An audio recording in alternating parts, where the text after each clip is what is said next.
second. Okay, sorry, I'm not ready at all now, fuck. How are you getting on? Not turning on the internet. Right, okay. Seanchoíche. When I told someone that the theme was celebrations, they were like, oh Jesus, you could just talk about the sweets, sure. And I did consider debating which one is the best, but I didn't want to start a riot in here, you know? But if gun to my head, I would have to choose Maltesers. Yeah. So yeah, we as Irish people, we love to celebrate, you know, any excuse for a hoolie. Except for gender reveals parties, fuck that Yankee Doodle bullshit. We're just happy if the baby is healthy and safe, never mind what genitals it has, but you fuck off. Our love and commitment to celebrating is something I don't think I appreciated until I moved away. How great we are for really banding together to celebrate each other. From christenings to communions to weddings to funerals, we know how to celebrate. I used to play the double bass in a cover band in Galway, and once we played a divorce party. It was incredible. I was like, I want to be her when I grow up. But that's us all out. We see the light in every dark situation, and we will party for anything. Something we're so good at and has been mentioned so many times already, funerals. Man, no one celebrates funerals like we do. Another thing that I took for granted until I moved abroad. I went to a celebration of life and I was like, what do you mean there's no shaky hands bit? You know, I was like, so you don't have the dead body in your gaff and take turns staying away with it?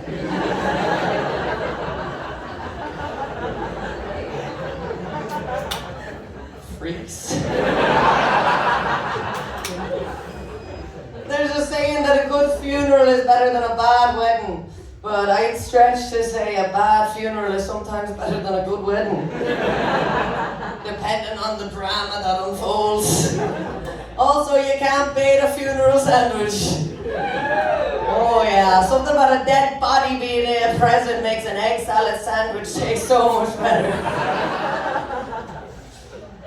Not to blame everything on the Catholic Church and the Brits,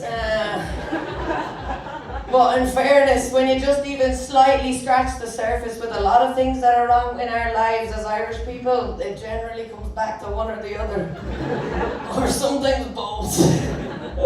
I think because of the absolute horrors that our people have lived through, they realise that life is going to be tough no matter what, so we may celebrate everything while we have the chance. Of course, celebrating in our country generally means there's going to be pints involved. Even when we're not celebrating something, pints are involved. Sad? Pint. Happy? Pint. Angry? Pint. And I used to be an absolute whore for the pints. Too much so. And to the point I stopped drinking. You know the saying, if you love something, let it go.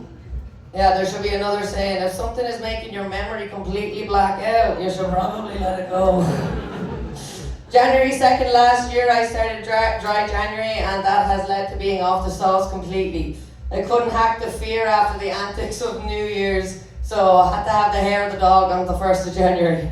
I didn't intend on stopping drinking, even though I knew it didn't suit me, but drinking was such a big part of my identity, especially as an Irish person.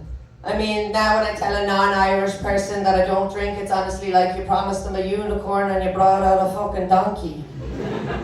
And a donkey with social anxiety at that. Celebrating looks very different for me now, and being completely honest and vulnerable, I feel like a shy Irish person because I can't drink. Well, I can drink, but I just end up waking up in an apartment of some random lad's house whose name I can't remember, in Metro Town. Genuinely, that was New Year's Eve, and then 2nd of January, I haven't drank since. I found out afterwards his name was Merlin.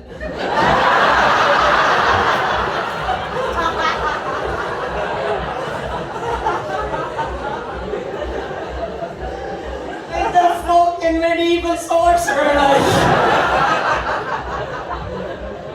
After flipping around, fuck's sake. Jesus, where did this go now? Oh yeah. I was like, I wrote a medieval magician. Time to give up the sauce. I feel like an absolute gowl that my identity as an Irish person is so tied in with alcohol. Because being Irish is so much more than that. We have our changa, our language, our art, our history, our community, and of course the one thing that truly separates us from the rest of the world, the crack. I found out that it is actually possible to celebrate things without having a drink in your hand. Who the feckin' thought?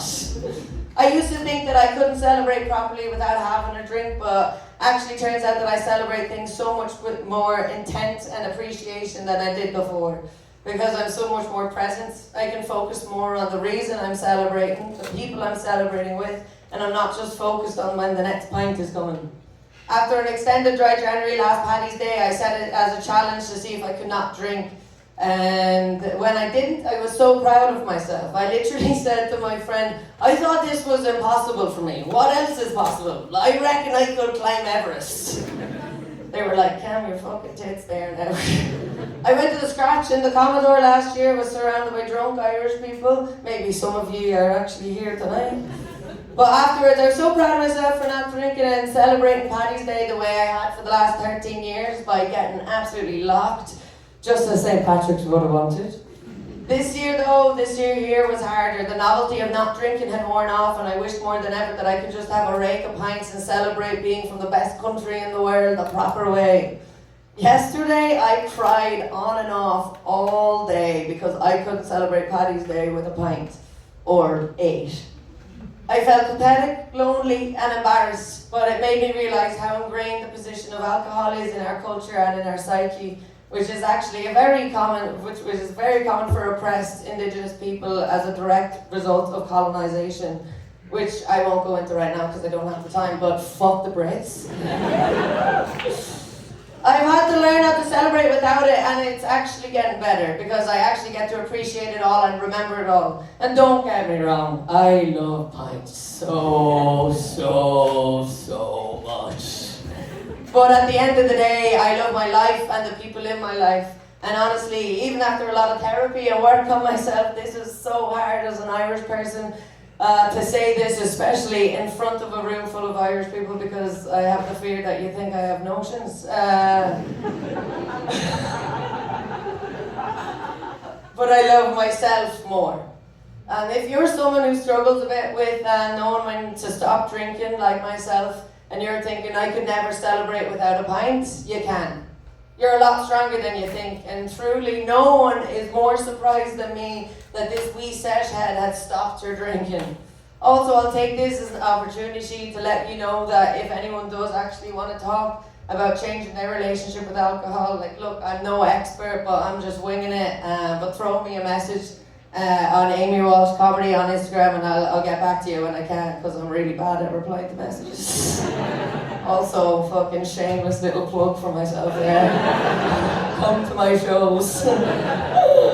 Lads, celebrating and coming together as communities is also truly vital right now. The world that we live in under the threat of fascism and tyranny is now more important than ever to come together and celebrate each other, no matter how big or small the occasion or achievement is. The fact that we're able to live our day-to-day lives is an achievement in itself. I don't know about you, but every time I see a bit of news, I want to throw my phone out the fucking window and go live on an island somewhere with no internet.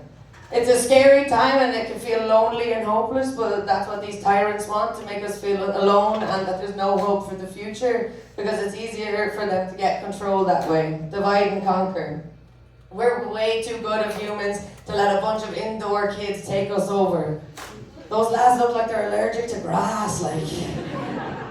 We need to stick together as a community, and I don't mean just as Irish people, but as humans, no matter what your background is, who share the same values and dreams of a peaceful future.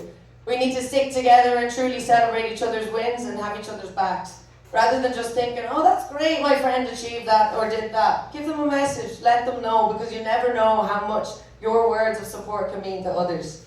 I know it sounds pure sappy, but we need to show each other love and support, and we can do that by celebrating, whether it's with a pint in your hand or not. Celebrating each other is so important. We as Irish people are so special and lucky to be Irish. I'm a stand-up comedian and Irish comedians all over the world have helped me out with gigs, sort me accommodation, give me references, all sorts of stuff. Some of them I've never met before in person and they have my back just because I'm Irish and not a fucking Egypt. I've then encountered non-Irish people and that have said to me like, wow, the Irish people are like the mafia, always looking out for each other. And I'm like, that's something we're great at, supporting our own, until we think someone has notions and then we'll turn on their backs. Irish people know the importance of celebrating each other and supporting each other because for generations now, we've experienced firsthand people doing their best to erase our culture and our identities. But nobody can take that away from us. So may we continue to celebrate each other and lift each other up. Igoni, always. Láithreile Pádraig Chonadíobh. Happy St. Patrick's Day.